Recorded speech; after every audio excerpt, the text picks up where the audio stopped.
Bom dia, meus irmãos. Eu quero saudá-los com a graça e a bendita paz do nosso Senhor e Salvador Jesus Cristo, a quem seja a honra e a glória para sempre. Amém.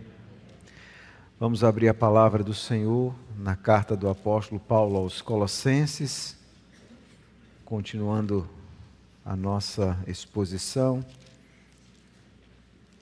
Desta feita, vamos analisar o capítulo 3, versículo 1 a 4. Colossenses 3, de 1 a 4.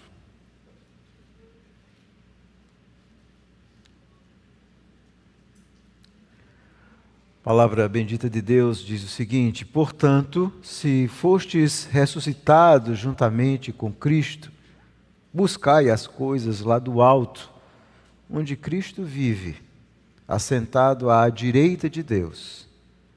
Pensai nas coisas lá do alto, não nas que são aqui da terra, porque morreste, e a vossa vida está oculta juntamente com Cristo em Deus.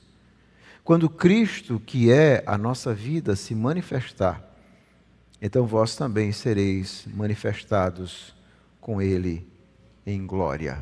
Amém, a bendita palavra do Senhor. Vamos orar, rogando a iluminação do Espírito. Bendito Deus, aqui está o teu povo na tua presença, reconhecendo que precisa do Senhor, sobretudo a iluminação do teu Espírito, para que possamos entender corretamente aquilo que o teu Espírito inspirou o apóstolo Paulo a escrever nessa belíssima carta. Ajuda-nos a entender corretamente. Ajuda-nos a compreender a profundidade desses versículos. Mas ajuda-nos também, Senhor, a aplicá-lo em nossa própria vida. E é isso que nós precisamos, viver a Tua palavra, Senhor. Nós precisamos colocar em prática essas verdades tão profundas. E é por isso que precisamos da graça do Senhor, da prontidão, de corações dispostos a ouvir e a praticar. E essa é a nossa oração, em nome de Jesus. Amém. Cosmovisão. Cada pessoa tem uma forma de pensar na vida. Cosmovisão é como nós pensamos a realidade. Toda pessoa imagina ou tem uma cosmovisão a respeito do mundo, da sociedade, de si mesmo, de como nós devemos interagir com as outras pessoas. Todos nós somos guiados e movidos por uma visão. E se você diz que não tem nenhuma cosmovisão, o fato de não ter cosmovisão, essa é a sua cosmovisão. Nós sempre somos motivados por valores que nos guiam, desde as grandes coisas até aqueles pequenos detalhes da vida. Essas cosmovisões ou cosmovisão, elas dominam os nossos desejos, instintos mais profundos. Mas nesse texto nós aprendemos a respeito de uma cosmovisão que nós muitas vezes temos perdido como cristãos, que é uma cosmovisão celestial, uma mentalidade celestial. É diferente de uma cosmovisão mundana, terrena. E nós vemos em uma sociedade onde as pessoas, e às vezes até cristãos, são movidos por essa cosmovisão terrena, mundana. E você tem essa mentalidade celestial? Será que você, como cristão, possui isso? Mas o que é isso? O que é essa cosmovisão celestial? É a respeito disso que Paulo nos ensina nesse texto. Ele nos ensina como nós devemos ter essa mente, como ele diz, pensai nas coisas do alto, não nas que são aqui da terra. O que é que Paulo quer nos ensinar a respeito dessa mentalidade celestial? É isso que nós vamos abordar hoje. Mas antes de adentrar no texto, vamos nos lembrar rapidamente do contexto dessa carta que Paulo está escrevendo para, dentre outras coisas, e sobretudo combater uma terrível heresia que está sendo instalada ali na igreja de Colossos, trazida por falsos mestres. E nós vimos no sermão anterior que o capítulo 2, a partir do versículo 6 até o versículo 23, os versos anteriores ao capítulo 3, o apóstolo Paulo aqui faz uma série de advertências sobre essa terrível heresia, que era um misto de judaísmo com uma ideia de filosofia ou aquelas religiões de mistérios gregas. Era uma espécie de sincretismo religioso. E Paulo então vai combater essa heresia. Ele faz um apelo inicial no capítulo 2, versículos 6 e 7, para que os colossenses andassem em Cristo. E logo em seguida ele faz 3 advertências. A primeira do capítulo 2, versículo 8 a 15, onde ele diz assim: cuidado para que ninguém engane vocês com essas filosofias e vãs sutilezas. Eu expliquei que essa ideia de vãs sutilezas são visões erradas da vida, da doutrina, de Cristo, do mundo. Ele diz assim: tenham cuidado com isso. Depois, no versículo 16 e 17, ele faz uma segunda advertência contra o perigo de se reintroduzir aquelas práticas judaicas do Antigo Testamento que haviam sido terminadas, que eram sombra do sacrifício de Cristo. Ele faz a sua terceira advertência no versículo 18 a 19, sobre o perigo dessas religiões orientais, dessa ideia de cultuar os anjos, ou de uma pretensa humildade. Ele combate também essa falsa espiritualidade.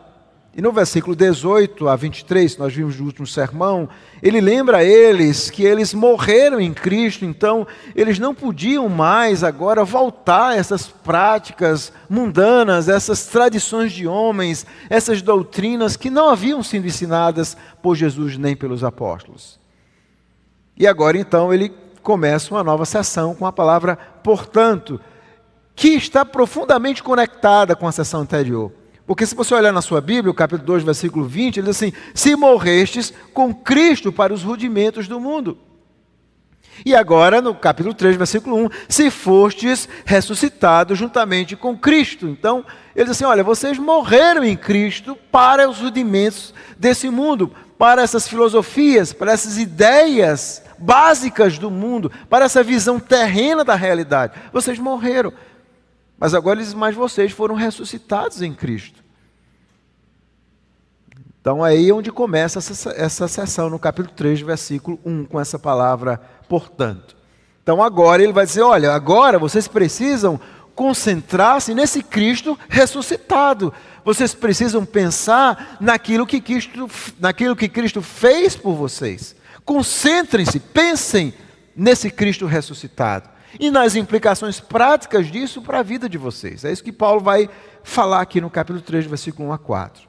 Agora vamos analisar o capítulo 3, versículo 1 a 4. A primeira pergunta importante, hermenêutica é a arte que busca interpretar a Bíblia de forma correta, é se essa seção do versículo 1 a 4 é uma conclusão do argumento anterior ou uma introdução a um novo argumento.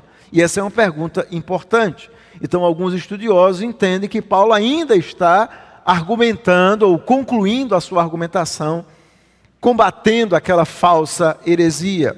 Outros dizem que ele está introduzindo um novo pensamento, que obviamente tem a ver com essa nova realidade cristã, como é que eles deveriam viver agora dentro dessa perspectiva que eles foram ressuscitados em Cristo. Talvez a melhor saída, a melhor forma de ver esses versos é vê-los como uma dobradiça, e é exatamente isso, uma dobradiça. Todo mundo conhece uma dobradiça de porta, que geralmente pega na porta e pega na outra parte, e a dobradiça tanto tem a ver com uma parte como com uma outra. Então o capítulo 3, versículo 1 a 4, é de fato essa dobradiça, porque relaciona-se com o que vem antes, há uma clara relação com o morrer e o ressuscitar, como nós vimos, mas agora prepara os leitores para o argumento que ele vai desenvolver sobre essa ideia de morrer e viver em Cristo. E ele vai desenvolver, por exemplo, no capítulo 3, versículo 5, fazei, pois, morrer a vossa natureza terrena. Então, de alguma forma, tem tudo a ver e prepara o leitor da carta para aquilo que ele vai falar a partir de agora. Vocês morreram e vocês ressuscitaram em Cristo. Como é essa vida ressurreta em Cristo? Como é que a gente vive agora essa vida ressurreta em Cristo? Então, essa é a ideia aqui. Então, a ideia principal aqui do capítulo 3, versículo 1 a 4, é que os crentes eles são chamados a uma vida focada em Cristo e não mais nas coisas que são terrenas. É preciso pensar nas coisas do alto. É preciso ter uma nova mente. Agora vamos olhar a estrutura do texto. O texto é muito simples.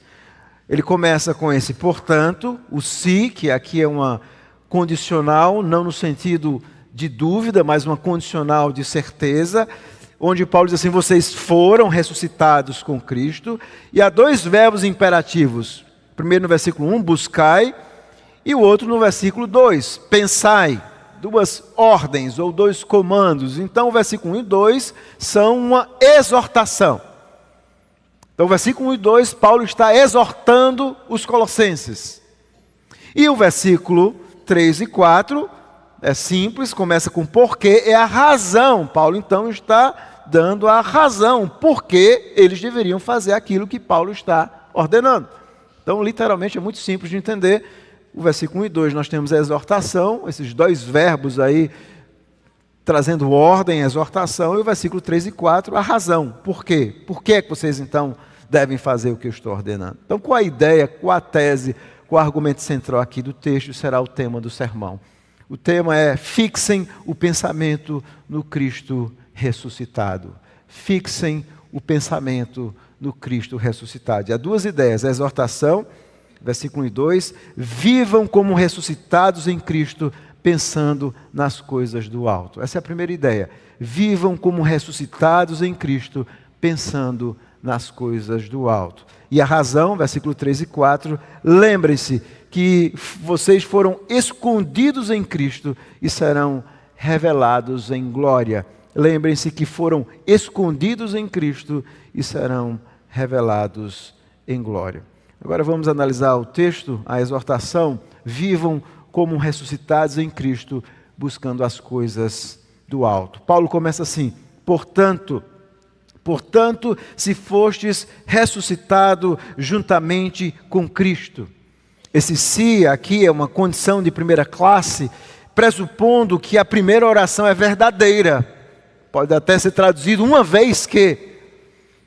Ou seja, Paulo está dizendo, olha, vocês de fato foram ressuscitados com Cristo.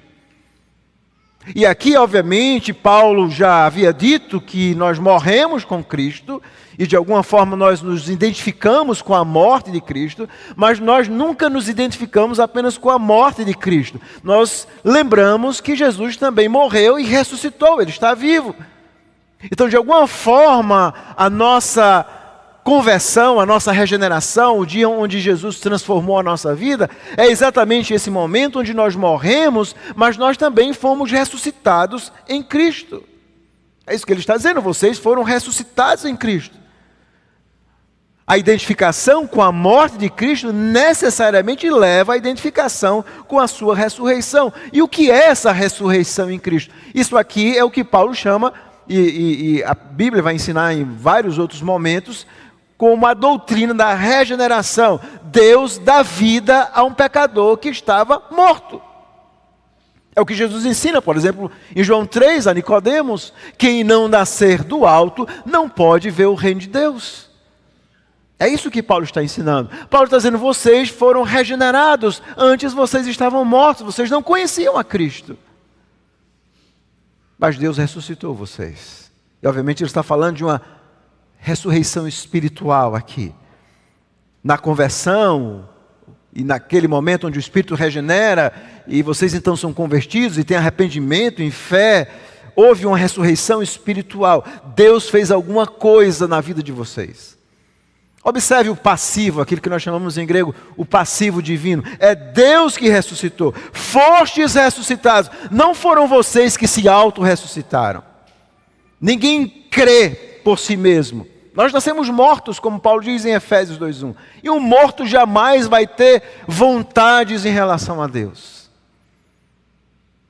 A salvação ela é profundamente monergística, ou seja, é Deus que toca no coração de um pecador, quando ele está morto, quando ele está nas trevas, quando ele está alheio a Deus, e Deus então em Cristo ressuscita, dá vida. É uma nova vida espiritual. E agora você faz parte de uma nova criação, é isso que Pedro diz em sua epístola, no capítulo 1, versículo 3 e 4, vocês agora são uma nova criação de Deus, que coisa maravilhosa. Paulo vai dizer que da mesma forma que Deus, quando fez o universo, disse assim, haja luz, é exatamente isso que acontece na regeneração. O Espírito diz a um pecador, haja luz, e finalmente a cegueira espiritual cai, ele enxerga a Deus, ele compreende o Evangelho.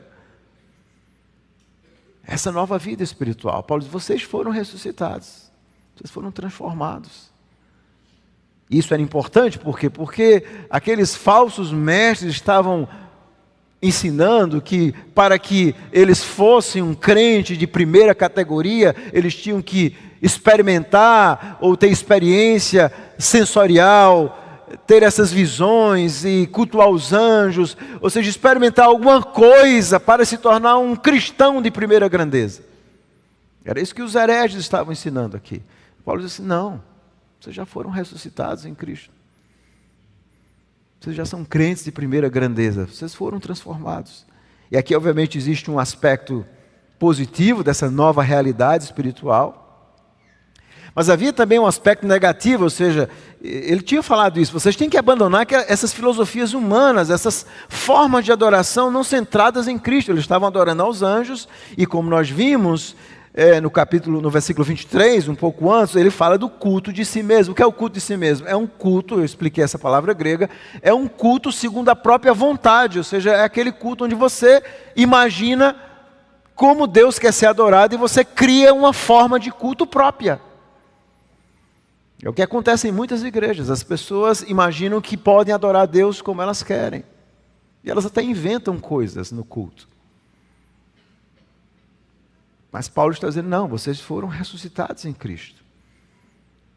Então, o aspecto negativo é que vocês morreram para essas doutrinas terrenas, humanas, esses pensamentos, essas filosofias humanas. E agora, vocês têm uma nova vida em Cristo. Esse é um aspecto positivo. Vocês foram transformados em Cristo. Vocês foram ressuscitados. Essa palavra juntamente não aparece no original. Literalmente, vocês foram ressuscitados. Essa ideia de juntamente está implícita, obviamente, no texto original. Com Cristo. Ou seja, quando Jesus morreu e ressuscitou, ele estava comprando um povo para si. E no dia que o Espírito transformou vocês, vocês foram ressuscitados. E agora? Como é que vocês vivem? Como é que eu e você vamos viver, se nós formos ressuscitados em Cristo? É isso que Paulo vai ensinar. E agora Paulo então vai usar esses dois verbos de comandos. Primeiro o verbo é buscar, ainda no versículo 1, que é o que nós chamamos daquilo, para quem gosta de língua portuguesa, da apódose, ou seja, agora vem a consequência lógica disso. Ora, se vocês foram ressuscitados em Cristo, agora como é que vocês vão viver? Se você diz que é um cristão verdadeiro, como é que você vai viver? E Paulo então vai usar esses dois verbos. O primeiro é buscai. No versículo 1 ele diz assim, buscai as coisas, essa palavra coisas não tem no original, literalmente é buscai o alto. Obviamente o nosso tradutor coloca as coisas porque isso está implícito na ideia. Buscar o alto. E essa ideia é muito clara, como ressuscitados, vocês não podem viver mais para este mundo, porque esse mundo não é mais o lar de vocês. Ainda que vocês tenham uma cidadania celestial, mas agora vocês têm que buscar as coisas do alto. Fixe os seus corações naquilo que é do alto. E aqui é um imperativo presente, indicando a ideia de um comando contínuo. Não é aquela busca onde você, em algum momento da sua vida, você diz, bom, eu acho que eu preciso buscar mais as coisas celestiais. Não, é algo diário, contínuo. E essa palavra buscar que Paulo usa, ela tinha pelo menos 3 significados, né? Procurar, buscar, muito parecido com a língua portuguesa. Tem a ideia de tentar encontrar alguma coisa quando você procura. tem a ideia de investigar, examinar, procurar saber uma coisa de forma mais detalhada, mas tinha um significado também na língua grega, e esse é o significado pretendido por Paulo aqui, de dedicar um esforço sério para realizar alguma coisa, ou seja, desejar possuir, almejar alguma coisa. Essa é a ideia. Paulo está dizendo, vocês devem buscar, vocês têm que almejar, desejar do fundo do coração de vocês o alto, ou seja, essas coisas que são do alto, que aqui é um sinônimo de céu, obviamente. Vocês precisam agora focar a energia de vocês nessas realidades espirituais do alto. É isso que vocês precisam. Buscar essas novas realidades. Ou seja, existiam coisas antes de vocês conhecerem a Cristo que comandavam vocês. A cosmovisão de vocês, a visão de mundo de vocês eram dominadas por coisas terrenas, humanas, carnais, pecaminosas. Mas agora vocês têm que buscar com profunda intensidade o alto. Que obviamente aqui Paulo vai naturalmente explicar o que é essas coisas do alto. Ele então continua, onde Cristo está. Você que tem o verbo viver, mas literalmente é o verbo estar na língua grega. Onde Cristo está. Eu preciso pensar no alto, onde Cristo está, assentado à direita de Deus. Então, a minha mentalidade agora tem que estar onde Cristo está. O que agrada a Cristo me agrada, o que desagrada a Cristo me desagrada. O que Cristo diz em sua palavra é um dever e uma ordem para mim. O que Ele não diz, eu rejeito. E agora então eu vou construir a minha cosmovisão a partir desse Cristo que está sentado à direita de Deus. E aqui obviamente Paulo está fazendo uma alusão ao Salmo 110, versículo 1, que é o texto do Antigo Testamento mais citado em todo o Novo Testamento. Então o Salmo 110, se você voltar um pouco e ler comigo, o Salmo 110 ele é muito importante porque falava a respeito de alguém que seria rei e ao mesmo tempo um sumo sacerdote. Então o versículo 1 diz assim, disse o Senhor ao meu Senhor, assenta-te à minha direita até que eu ponha os teus inimigos debaixo dos teus pés. Deus faz a promessa a alguém de que ele, ao sentar-se à direita de Deus, Deus ia colocar todos os seus inimigos debaixo dos seus pés. E esse texto é usado pelo autor dos Hebreus exatamente para explicar isso. Ou seja, no momento em que Cristo morre, ressuscita, e ele então ascende aos céus, e ele chega à presença de Deus, Deus agora então começa a cumprir essa promessa.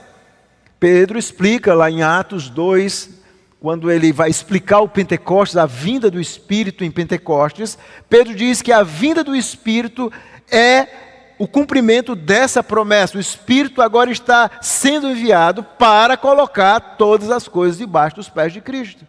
Nós estamos vivendo agora nos últimos dias, que começou com a vinda de Cristo, a sua morte, a sua ressurreição, a sua assunção aos céus. E esses últimos dias que nós estamos vivendo serão finalizados pela segunda vinda de Cristo. Então, agora Deus está concretizando essa promessa. O versículo 2 diz, domina entre os teus inimigos. E o versículo 4, o autor dos Hebreus, vai nos lembrar que diz o seguinte, o Senhor jurou e não se arrependerá, tu és sacerdote para sempre, segundo a ordem de Melquisedeque. Então o Salmo 110 falava a respeito de um rei, que sentaria ao lado de Deus, e Deus então colocaria todas as coisas debaixo dos seus pés, mas esse rei também seria um sumo sacerdote para sempre. E é exatamente isso que Jesus é, um rei e um sumo sacerdote para sempre. Então Paulo está dizendo, olha, vocês precisam agora pensar, desejar pensar nessas coisas do alto, onde Cristo está, assentado à direita de Deus. Essa mentalidade celestial. Viver a partir das realidades espirituais conquistadas por Jesus. É isso que Paulo está dizendo. Vocês agora têm que viver a partir dessas realidades espirituais conquistadas por Jesus, modelando a sua cosmovisão terrena por essa cosmovisão celestial. E essa ideia de Cristo estar sentado à direita de Deus, obviamente, implicava nessa posição exaltada de Jesus no céu. Jesus agora está vivendo de forma exaltada. Então nós temos que olhar para Cristo e ver como nós estamos com Ele, exaltados nele, ressuscitados nele. É o que Paulo também vai falar lá em Efésios, quando ele fala que Deus nos deu todas as bênçãos espirituais celestiais em Cristo, inúmeras bênçãos que Deus concede a mim e a você. Então Paulo está dizendo, é nisso que vocês precisam pensar. É isso que vocês têm que buscar, as coisas do alto. Obviamente Paulo não está ensinando uma alienação ao mundo terreno, onde o cristão vive alienado dos problemas da sociedade terrena. Não é isso que Paulo está ensinando. O que Paulo está ensinando é que nós interagimos com os problemas terrenos a partir dessa perspectiva bíblica celestial. Essa cosmovisão da nossa realidade com Cristo molda a nossa vida. Isso em cada momento da nossa vida, quando você está enfrentando um problema, quando você tem problema com maus pensamentos, quando você tem problema com a nossa sociedade hoje adoecida, com ansiedade, e você então interage, ou seja, você traz essas realidades de que Cristo está com você, de que você foi unido a Cristo, de que Ele nunca vai abandonar você. Então essas realidades celestiais moldam o seu pensar, trazem paz ao seu coração. Faz aquilo que Paulo diz, são uma guarda na sua mente. Protege a sua alma. É isso que Paulo está ensinando. É preciso então buscar essas coisas onde Cristo está. E ele continua, versículo 2. Agora ele vai usar a ideia do pensai no alto. Ou, como o tradutor coloca, nas coisas do alto. Mais uma vez o imperativo presente. E essa ideia de buscar e pensar, elas são praticamente sinônimas aqui. Mas essa palavra aqui, que vem de pensar, significa, literalmente na língua grega, considerar cuidadosamente algo. Está decidido. Então, além de você buscar com intensidade, Paulo diz assim, pensem, ou seja, considerem cuidadosamente as coisas do alto. E essas duas ideias de buscar e pensar, elas se complementam no sentido de que nós devemos engendrar todos os nossos esforços por essas coisas celestiais. Pense nas coisas do alto. Tenha uma mentalidade celestial. Não seja moldado pelas coisas da terra. E ele completa o versículo 2. Não nas que são daqui da terra. Dessas coisas humanas. Vocês precisam modelar a filosofia humana de vocês por essa mentalidade celestial. E o que é a mentalidade celestial? Nós podemos dizer que é viver a partir das realidades espirituais conquistadas por Jesus, modelando a nossa cosmovisão terrena por essa cosmovisão celestial. É simples assim. E é impressionante como os crentes hoje eles são dirigidos por coisas terrenas, por ídolos do coração. É por isso que a Bíblia o tempo inteiro está advertindo o povo de Deus, Deus está advertindo contra os ídolos. Que muitas vezes esses ídolos podem ser um ídolo religioso, ou como no mundo antigo, os ídolos religiosos estavam unidos aos ídolos políticos, não era assim? Os imperadores, no caso os reis, os faraós, se achavam semideuses. E muitas vezes a política também, as visões políticas se tornam ídolos terríveis. Às vezes os times, o dinheiro, o amor, o sexo, o poder, você mesmo, o sofrimento. O coração do homem vai produzindo ídolos. E cada vez que você vai construindo um ídolo, você vai construindo uma perspectiva terrena da vida, uma mentalidade terrena. O que te dá prazer são as coisas terrenas. Então um cristão ele tem muito mais prazer num jogo de futebol do que ir para uma igreja, por exemplo, para um culto. Ele está muito mais preocupado no dia de domingo em comentar a partida do que comentar o sermão, por exemplo. Essa é a mentalidade terrena, irmãos. Nós somos completamente dirigidos Não é que é errado você pensar e ter hobbies e gostar de futebol e fazer outras coisas. Mas é que essas coisas muitas vezes fazem o nosso coração bater mais forte do que as coisas de Deus. Aí você diz assim, isso é um ídolo. Isso está se transformando em um ídolo na minha vida. Nós fomos ressuscitados em Cristo. Então essa mentalidade celestial é uma vida orientada ao redor do reinado de Cristo sobre todas as coisas. É uma mente escatológica, que tem uma realidade, e quando eu falo escatologia, não estou falando apenas do fim. Toda a Bíblia ela é profundamente escatológica. Lá em Gênesis 3,15 nós temos uma promessa escatológica do descendente da mulher que esmagaria a cabeça da serpente. E a escatologia ela tem uma realidade horizontal, ou seja, agora Cristo veio, é isso que Paulo diz. Todo o mistério de Deus agora é revelado em Cristo, e Paulo diz assim, agora vocês que antes eram gentios, fazem parte do povo de Deus. Se cumpriu aquela promessa gloriosa, aquela promessa de Abraão, por exemplo. A obra de Jesus entrou na história da redenção, vocês foram transformados, e agora isso precisa dominar a mente e os corações de vocês. Mas logo em seguida, no versículo 3 e 4, ele vai falar dessa realidade, dessa escatologia vertical. E ele fala aqui, aliás, no versículo 4, no versículo 1 e 2, ele fala dessa escatologia vertical, que é o quê? É você focar a sua mente naquilo que Jesus fez por você, naquilo que Jesus representa na sua vida. Eu sei o que Jesus fez na história por mim, mas eu vivo hoje focado naquilo que Ele fez, buscando e pensando nas coisas do alto. Elas são muito mais importantes do que as coisas terrenas. Isso era muito importante aqui para aquilo que Paulo estava ensinando. Por quê? Porque Paulo está dizendo, olha, vocês, e os hereges estavam ensinando isso, Paulo está contrapondo o argumento dos hereges. Vocês não devem se submeter a essas leis obsoletas do Antigo Testamento que foram terminadas em Cristo. Nem o ensino dos falsos mestres para experimentar a plenitude tabernaculadora de Deus, visto que somente a fé é necessária, você não precisa de mais nada.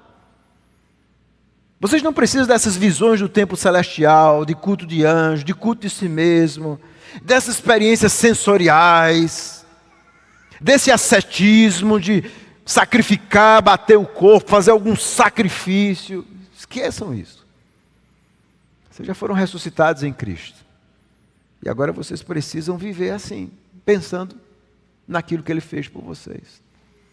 Dominando a vida de vocês com essas realidades espirituais, com essa mente celestial, com essa mentalidade celestial. Isso tem que moldar a vida terrena de vocês.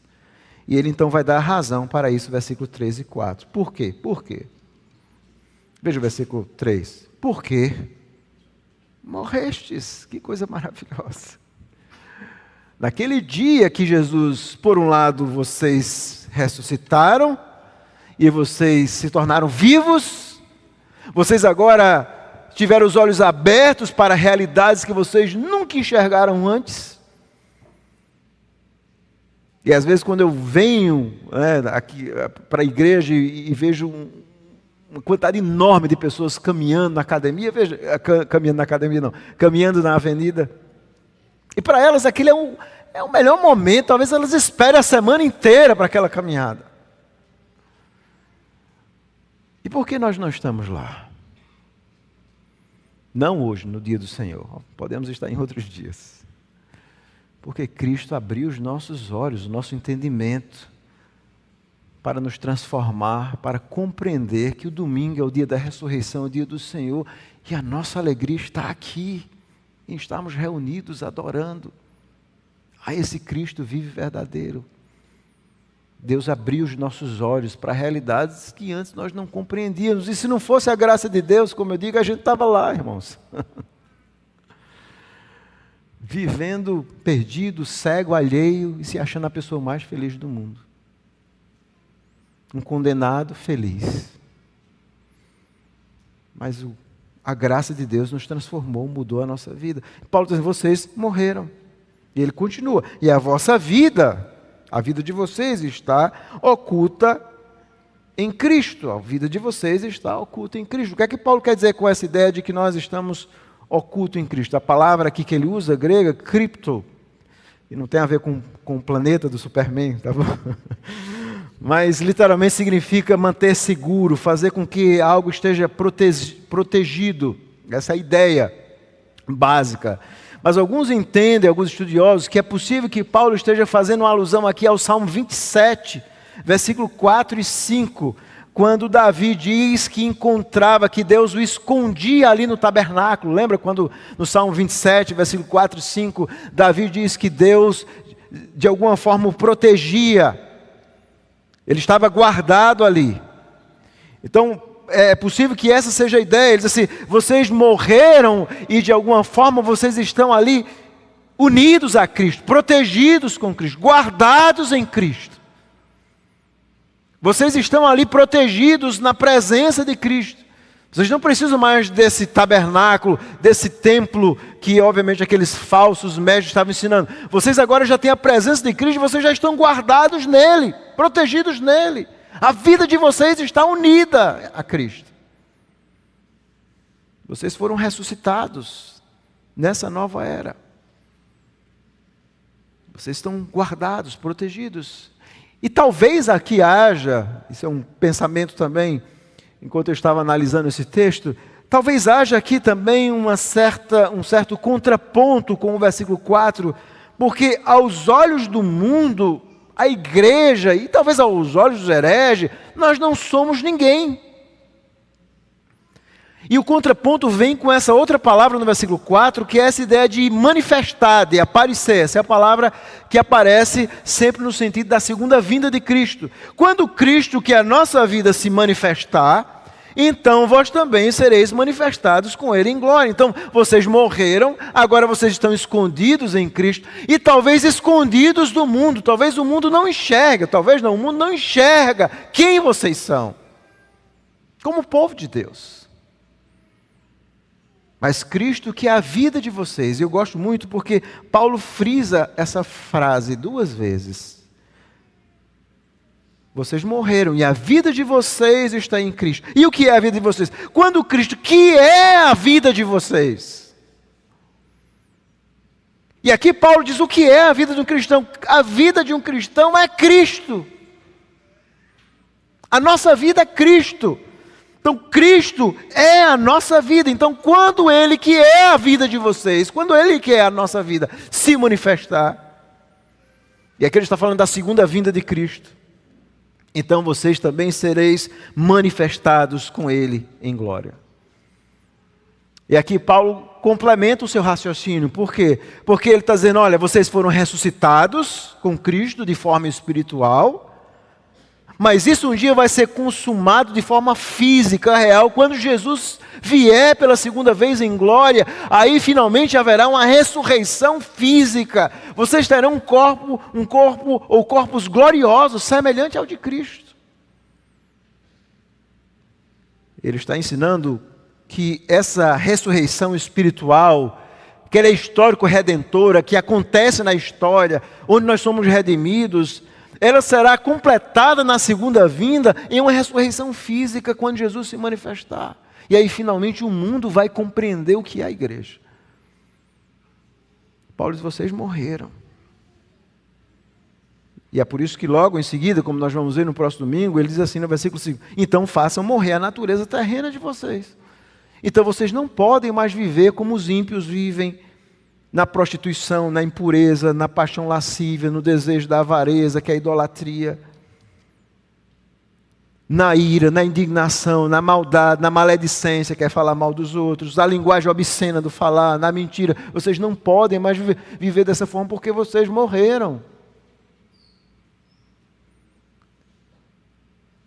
Quando Jesus transformou a vida de vocês, vocês morreram para vocês mesmos. E vocês agora estão guardados, protegidos, unidos a Cristo. Essa é a ideia aqui. Há uma profunda união entre Cristo e vocês. Uma união inseparável que se deu pela graça de Deus. Vocês agora são um templo do próprio Espírito de Deus. Vocês foram unidos, vocês têm livre acesso à presença.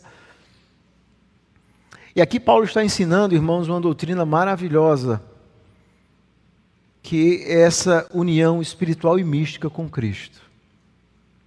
E o que eu acho maravilhoso, talvez você não tenha percebido, que só nesses últimos versículos, veja quantas vezes Paulo, nesses pequenos versículos, repete a palavra Cristo o tempo todo. Cristo, Cristo, Cristo, Cristo, 4 vezes. O tempo todo ele está enfatizando a vida de vocês. Pensem em Cristo, vivam com Cristo. Cristo é a vida de vocês. Pensem nas realidades que Cristo conquistou por vocês. Cristo, Cristo, Cristo, Cristo. Vocês foram unidos a Cristo. Essa é a doutrina que nós chamamos a doutrina da nossa união com Cristo, com a nossa união mística e espiritual. E o ponto aqui é muito simples: os crentes devem buscar as coisas celestiais e não as coisas terrenas, porque vocês morreram em Cristo e ressuscitaram em Cristo. E a mente de vocês precisa agora ser performada por essas verdades celestiais. Mas o que é essa doutrina da união com Cristo? O Catecismo Maior de Westminster, na pergunta 66, responde essa pergunta: qual é a união que os eleitos têm com Cristo? Qual é essa união que nós temos com Cristo? E a pergunta 66, a resposta é: a união que os eleitos têm com Cristo é obra da graça de Deus. Nós fomos ressuscitados, pela qual são eles espiritual e misticamente, ainda que real e inseparavelmente, unidos a Cristo, seu cabeça, e esposo, o que se efetua na sua vocação eficaz, na chamada. Então, o que é essa união espiritual? É essa obra que Cristo faz na sua conversão, onde você não apenas é convertido, você não foi apenas convertido, você não foi apenas regenerado, chamado pelo Espírito, você foi unido a Cristo. E essa união, pela graça de Deus, ela é inseparável. Inseparável. É isso que Paulo está ensinando, essa belíssima doutrina aqui. E o que isso significa, irmãos, de forma prática para nós? Primeiro, que o crente, eu e você, nós temos a nossa origem no céu. Nós fomos unidos ao céu na nossa conversão. O Espírito, então, ele vem a habitar em nosso coração, e é por isso que ele se chama Espírito Santo. E o crente verdadeiro, ele tem uma tendência para o céu. Porque o Espírito Santo começa a produzir essa influência. E o crente verdadeiro vive uma vida centrada no céu. O crente verdadeiro vive uma vida de dependência do céu. E o lema do cristão é esse: o céu é a minha pátria. É por isso que o tempo inteiro a Bíblia está nos ensinando essa imagem de peregrinos que aguardam essa pátria celestial. Isso significa ser unido a Cristo. Então, se você não sabia, a sua origem como cristão vem do céu. Jesus diz: a menos que alguém nasça de novo, não pode ver o reino de Deus. O céu um dia rompeu no seu coração. Você foi unido com o céu. Você foi unido a Cristo. E de tal sorte que você tem um mediador sentado à direita de Deus, mas você tem alguém que está dentro de você, o Espírito Santo, que te ajuda até mesmo nas orações, porque, como Paulo diz, nem mesmo orar você sabe direito. Mas o Espírito intercede por nós. E esse Espírito, então, produz uma tendência para o céu. Da mesma forma que uma agulha, ela vai mais rapidamente ao se aproximar de uma pedra ímã. Um crente verdadeiro, ele tem uma imã para o céu. O seu coração quer o céu. Ele quer a presença de Deus. Ele quer a leitura bíblica. Ele quer a meditação. Ele quer a oração. Ele quer o culto público. Seu coração anseia pelo céu. Você anseia pelo dia do Senhor, como os guardas anseiam o romper da manhã. Você anseia por aqueles momentos onde você está na presença de Deus. Da mesma forma que os rios que correm para o mar de forma veloz, assim também o coração do cristão corre para a presença de Deus. Porque o céu habita em você. Você quer ter uma conversa sobre o céu, você tem inclinação sobre o céu, você quer comunhão com Deus. Existe essa dependência do céu. Como o Tiago diz no capítulo 1, versículo 17, toda boa dádiva e dom perfeito vem do alto. E você sabe disso, que você depende do céu. A sua vida está nas mãos de Deus, desse Deus glorioso. Essa é uma doutrina maravilhosa que Paulo ensina aqui, da nossa união com Cristo e das profundas implicações para a nossa vida. Mas também Paulo ensina uma doutrina importante aqui, sobre a entronização de Jesus e a nossa posição nele. Jesus está sentado à direita de Deus, governando sobre todas as coisas. Isso mostra que nós somos mais do que vitoriosos em Cristo. Isso mostra a nossa segurança nele, a nossa vida, o fato de que ele intercede por nós, a nossa comunhão, a nossa esperança. E é por isso que nós devemos ter os corações fixados no céu. Nosso coração precisa estar lá. É isso que Richard Baxter diz em seu livro, Descanso Eterno dos Santos. Ele diz o seguinte: por que nossos corações não estão continuamente voltados para o céu? Por que não permanecemos lá em constante contemplação? Ele então diz: dedique sua alma ao estudo da eternidade. Ocupe-se com a vida por vir. Habitue-se a tais contemplações e não deixe que esses pensamentos sejam esporádicos e superficiais, mas banhe-se nas delícias do céu. Que coisa maravilhosa! Banhe-se nas delícias do céu. Quando você está lendo a palavra de Deus, quando você fecha a porta do seu quarto, quando você acorda de manhã e abre as Escrituras para meditar, você está se banhando nas delícias do céu. Mas o problema é que nós estamos hoje nos banhando nas delícias da terra, nas coisas mundanas que dirigem o nosso coração. Esse é o problema. E as aplicações são muito claras. Nós somos um povo novo, vivendo em um mundo velho. Nós vivemos na terra, mas agora o nosso coração foi invadido pelo céu.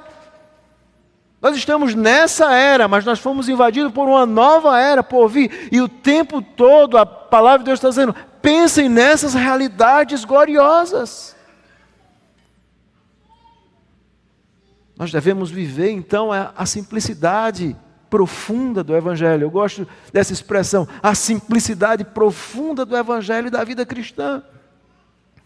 Quer concentrar o nosso pensamento em Cristo, quer ter uma mentalidade celestial, quer ter prazer na presença de Deus, nas coisas do Senhor. É isso que você e eu, nós precisamos, irmãos.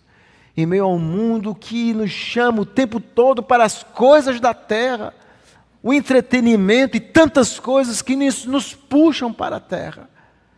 Nós temos que lutar para que o nosso coração se banhe nessas delícias celestiais que Deus nos dá. Nós devemos lembrar da nossa dupla cidadania. E nossa dupla cidadania nos lembra desse coração peregrino e celestial. Nós somos cidadãos dos céus, obviamente nós somos cidadãos brasileiros. Então, como é que nós interagimos com as realidades do mundo, realidades reais e concretas? Primeiro, a Bíblia ensina não o mundanismo. Nós não devemos nos moldar a esse mundo, aos valores, ao pensamento, à filosofia, às ideologias. Mundo que jaz no maligno.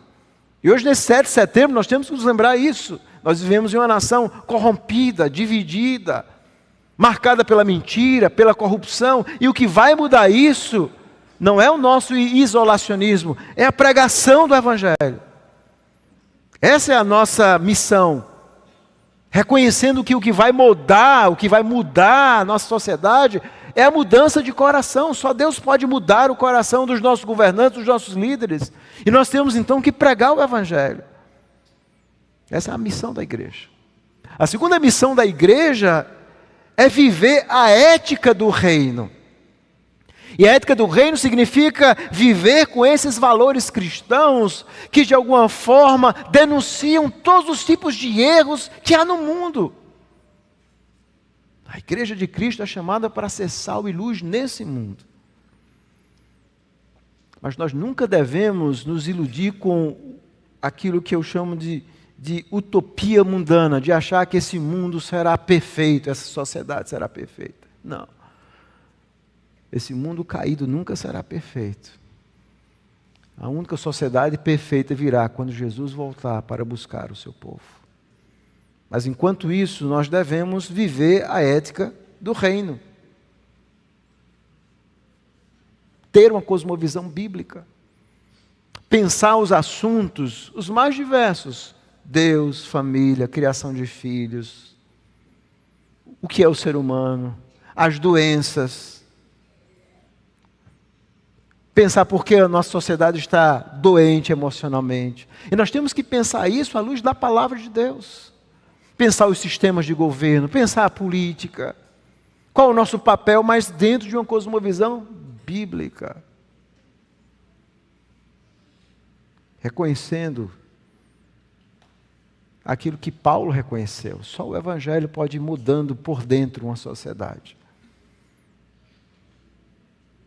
Mas outra lição que nós aprendemos é que a vida cristã pode ser resumida em 6 letras. Cristo é a nossa vida. Cristo. Isso é vida.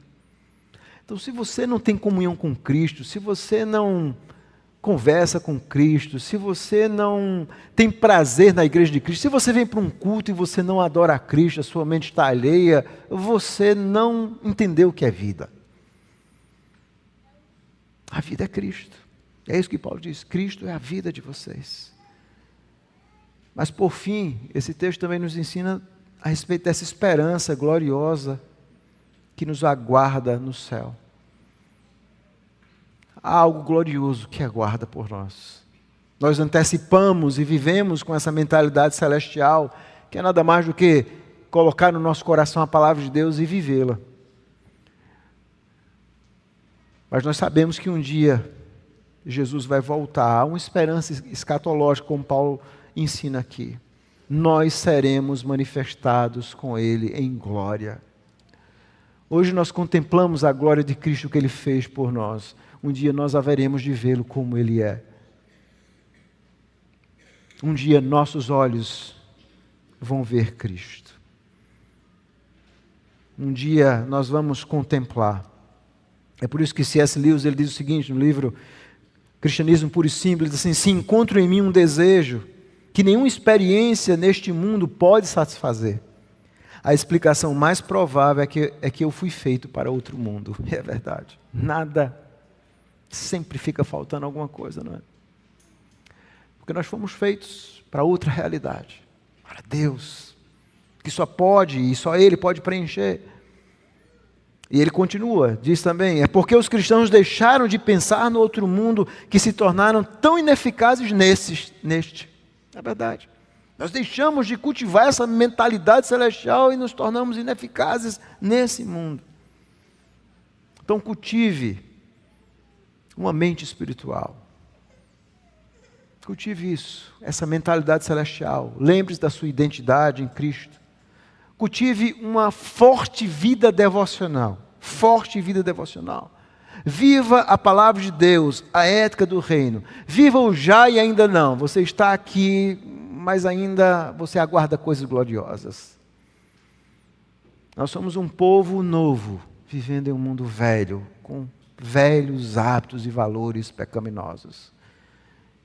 E a nossa missão é sermos luz nesse mundo, até o fim da jornada. E eu quero concluir com uma citação de John Gilmore, onde ele cita em seu livro as frases de John Bradford, que viveu em 1510 a 1555, e antes da sua morte implacável, ele escreve uma pequena sentença falando da sua esperança. O John Bradford, ele diz o seguinte: tenho certeza de que, embora eu precise aqui, terei riquezas lá. Embora eu tenha fome aqui, terei saciedade lá. Embora eu desmaie aqui, serei revigorado lá. Embora eu seja considerado aqui como um homem morto, viverei lá em glória perpétua. Esta é a cidade prometida aos cativos que Cristo definitivamente libertará. Este é o reino assegurado àqueles a quem Cristo coroará. Há a luz que nunca se apagará. Há a saúde que nunca será prejudicada. Há a glória que nunca será manchada. Há a vida que não experimentará a morte. E há a porção que ultrapassa todas as preferências do mundo. Há um mundo que nunca piorará. Há todas as necessidades supridas gratuitamente, sem nenhum dinheiro. Não há perigo, mas felicidade, honra, cânticos, louvores e ações de graças ao Senhor Celestial, aquele que está sentado no trono, ao Cordeiro, que aqui foi levado ao matadouro e que agora reina, e com quem eu reinarei, depois de ter corrido esta corrida sem conforto por este miserável vale terreno. Essa é a esperança de alguém que estava morrendo e que anseia por esse céu glorioso.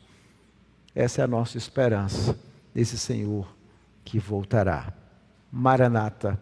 Vamos viver, irmãos, essa mentalidade celestial. Vamos orar.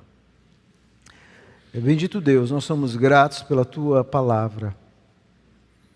E o nosso coração se alegra na Tua presença, pois ela é viva, poderosa e eficaz. Fala aos nossos corações nessa manhã. Não nos deixa, Senhor Deus, termos uma mente terrena. E para isso nós precisamos que o Teu Espírito que habita em nós nos puxe para Ti, Senhor, nos quebrante. E talvez existam pessoas aqui que estão profundamente frias espiritualmente. Elas são cristãs, mas estão frias. E a minha oração é que o Teu Espírito aqueça os seus corações nessa manhã. Revigore a sua alma, traga verdor, para que elas possam recultivar o seu jardim espiritual que está em ruínas. Eu te peço por aqueles também que ainda não te conhecem, que eles venham te conhecer verdadeiramente, que haja novo nascimento, vida transformada, para que eles possam verdadeiramente te conhecer. A Ti, o único Deus verdadeiro, e a Jesus Cristo a quem enviastes. É em nome de Jesus que nós oramos. Amém.